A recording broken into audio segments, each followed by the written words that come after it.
Hi, it's Grant Hedefin speaking, and I'm the Global Director of Sailing Education for NauticEd. And I've been to Croatia quite a few times. So I just got a thought that I would take you through a really good itinerary if you're going to Croatia.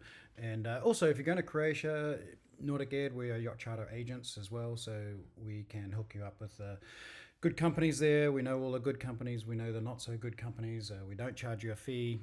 And so if you want to do that, just go to nauticed.org and then look at the sailing vacations thing at the top of the page. Let's get into it. Let's just sort of show you around the map here. So typically everybody goes to Split. That's all the cool islands out here. Dubrovnik is way down further to the south. It's a beautiful area, but first timers, Split is definitely the place you want to go. The airport is right around here, next to Trogir. So that's typically where most of the charter companies go out of. Some do go out of Split, but most of them go out of Trogir. So let's just zoom in a little bit on that.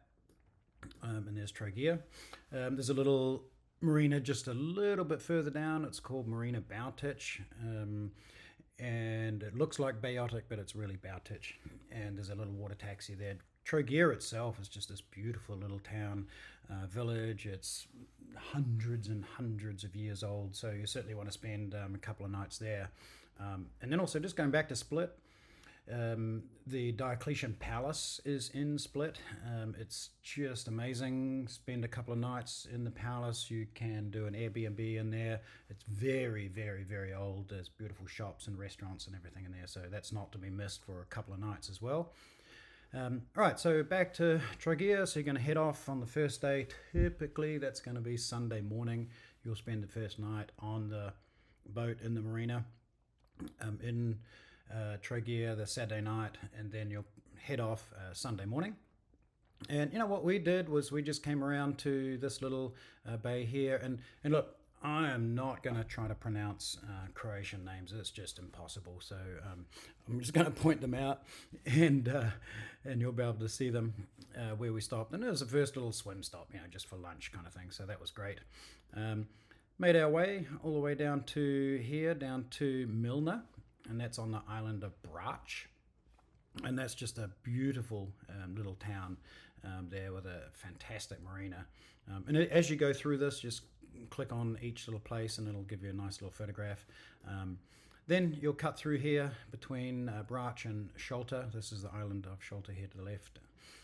Cut down here, and then we went all the way down to this little island set here. Is just absolutely amazing. There's bays and all kinds of stuff, and there's swimming spots all the way along. It's just absolutely amazing. So we just stopped in this little swimming stop here for a stop, and then I really kind of recommend getting to Vis Island early. It's just an absolutely stunning island. This is the town of Vis on the island of Vis. So it's a gorgeous little town. Restaurants and everything all the way along the quay there. You'll back up to the quay. You better be pretty good at Mediterranean mooring if you're going to the Med. Every time you'll be coming into a village and doing a Mediterranean mooring. And shameless plug, you can learn how to do Mediterranean mooring on NauticEd. And we also do it in virtual reality training as well. So, in Vis, there is just this really amazing. It's got incredible history. It's called a military history tour that you can go on, and there's one company there called Visit.hr,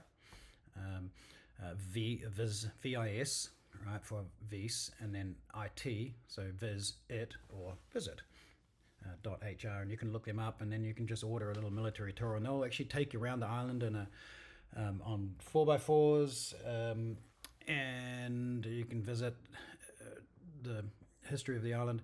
What's super cool is this little bay over here, and you can see this is us on the boat, and this tunnel here was actually where they would hide submarines during the communist era for Croatia, for the older Yugoslavia country.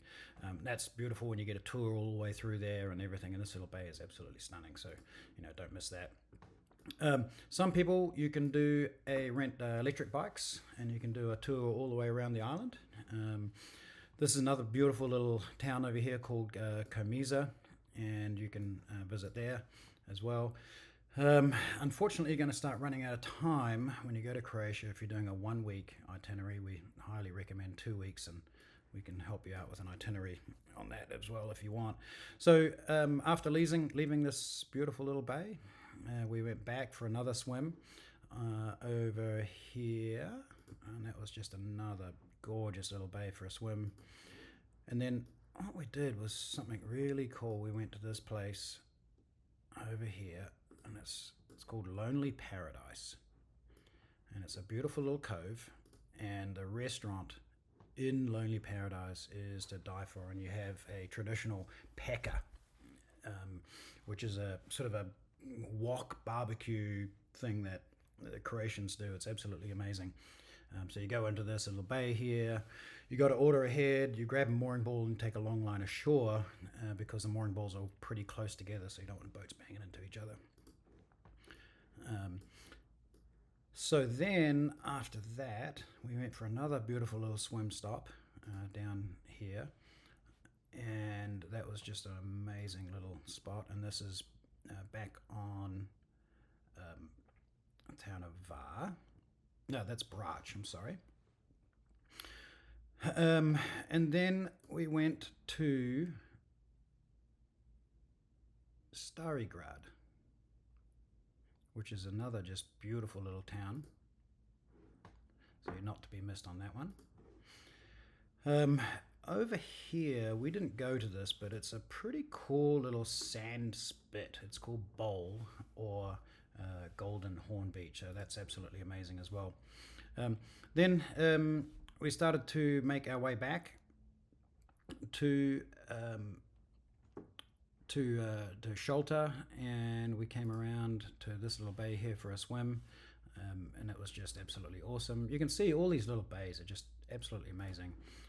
And then we snuck in a fuel stop right here. This is a town called Rogak, can't pronounce it, not Croatian, speak English, and I also speak New Zealand and American.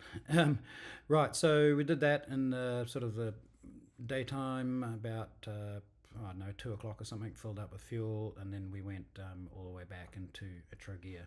So hopefully that gives you just a really amazing tour of the area. And you know, there's so many spots. Over here we have, this is our recommended sailing itinerary, but look, we have other itineraries as well. So here's number 2, and we can just turn that one off, and then you can look at, this is sort of a different route that you can go. So there's plenty of places to go in Croatia, plenty of times that you can go back again and not hit the same bays. It's just an amazing place. Thanks a lot for listening.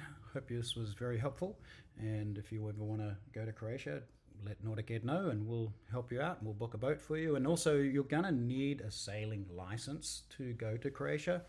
You can't just get away with a certification, you have to have actually a license. And NauticEd, we are authorized by the Croatian government to issue a license. It's called the SLC. It's on the ministry list, it's accepted as a license, and you can get that license through NauticEd. Just contact us, go to our website, NauticEd, nautical education. There's nobody called Ed here. Ed stands for education. So go to nauticed.org, look at the top, you'll see sailing license, click on that and follow all the directions. And before you know it, you'll be in one of these just beautiful little bays in Croatia, just having a wonderful time. Thanks very much.